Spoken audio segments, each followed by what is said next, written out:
My name is Jamie DeFow. I'm Erin Ward. And we decided to look into the Santa Claus Rally on whether we could use it to make a profit off of efficient markets. So before we go into talking about the Santa Claus Rally, we're going to describe what efficient markets really are. So here you can see that an efficient market, it is assumed that the intrinsic value and the stock price are essentially the same. And this is because it's said that all information is reflected into the price, that there's strong, weak, and semi-strong information, and that would include public, private, and historical prices, which leads into the efficient market hypothesis, and this states that it's impossible to manipulate the market because of all the information that's reflected into the price, and also states that on average price is equal to intrinsic value. And here's a graph of an inefficient market, and you can see in the red and in the blue that there's overreactions and delayed reactions to like good news or information that is reflected into the price. And that would be when it's inefficient, and when it is, investors are afraid to invest, which leaves the economy to be stagnant, which is bad. So obviously it is crucial for the economy to have an efficient market. And now we're going to talk about the capital asset pricing model. And in this model, this is the most widely used method for finding the cost of common equity, and is essentially the relationship between risk and expected return. And mostly the equation, what needs to be addressed for investors when they're using the CAPM model is time value of money and risk. And you can see this in the graph here. The security market line is in the red, and you can see the beta is on the bottom and the expected return on security is on the side. And when you go on to the next slide, you can see the equation, and that's how you get the graph on the past slide. And the first part of the equation is the risk-free rate, which is obviously what addresses risk for the investor, and time value of money. Because if you're investing for a long period of time, you're going to want to make sure that you address the fact that money can change. And then the second half of the equation, is what compensates for the investors for whether they want to decide to take the additional risk and invest in it. There are a few problems with the CAPM approach. The first one is the standalone risk. In this case, if you use beta, then the true investment is the required rate of return is going to be understated. And the other thing is that a lot of the inputs for the CAPM equation require estimation. So there's always a margin of error when you're using estimation. And a few of these include long-term and short-term treasury yields, and the estimates for future beta, and the proper market risk premium. So now we can go into the specifics of the Santa Claus Rally and what it actually is. The Santa Claus Rally is said to be a boom in prices from Christmas to New Year's Day, but there's really inconsistent historical data. It's very unpredictable, and it's difficult to rationalize. So ultimately it's very inconsistent. In previous research, you can see that there's little to no research.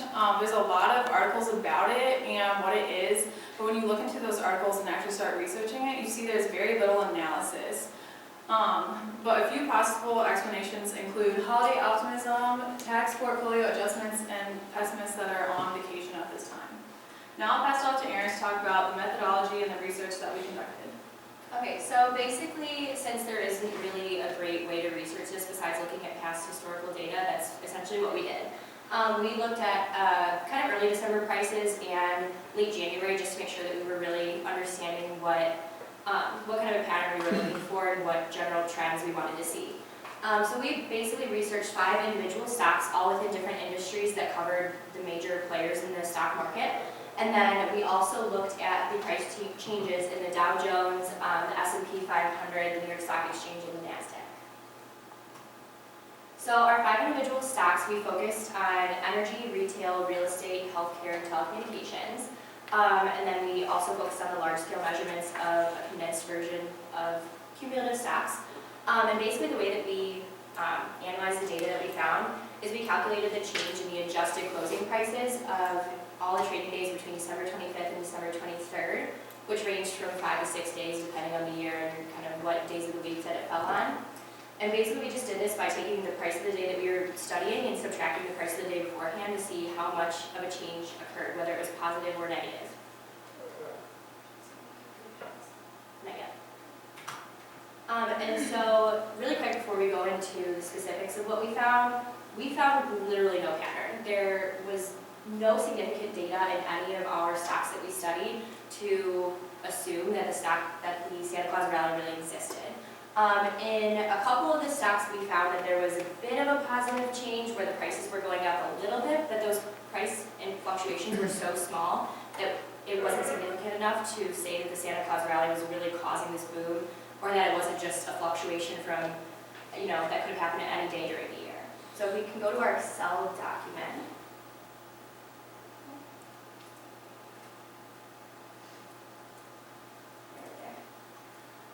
And then if we just want to look at like Target for an example, you can kind of see that all of the numbers in red are where the prices were changing negatively. And these are all averages over the course of those days, and it's for the past 10 years.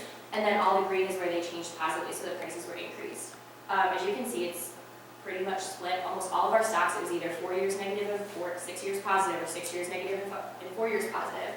And so one of the numbers that we would find significant is like for 2014 and 2013, we had like a 0.3. That's a highly significant number and change in price based on their average, like, if their stock price was $1,000, increasing by 30 cents is not significant, but based on their regular price, which I think was around $13 at the time, a 30-cent increase is big. But a number like at the top where they went down, 5.5 cents, it really didn't make a big difference. So we would consider that an insignificant number. So if we go back to the presentation.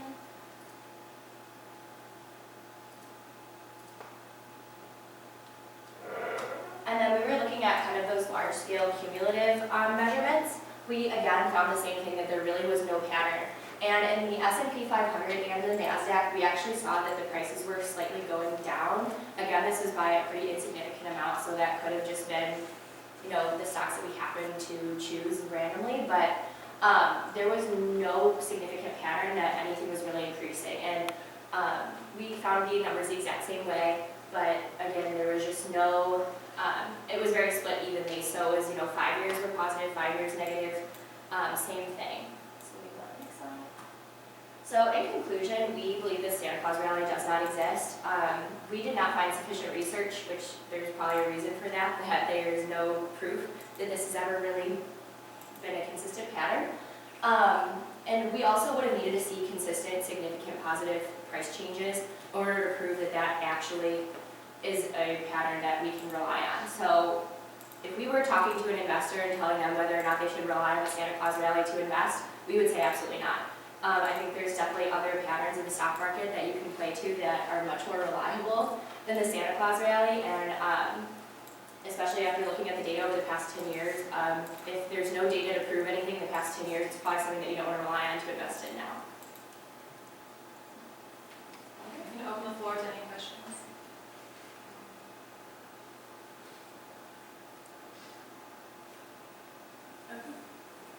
I'll ask a question. Asking questions. So, why do people believe that there's a Santa Claus rally? What makes people think that there might be one? Like, why was it even ever a thing?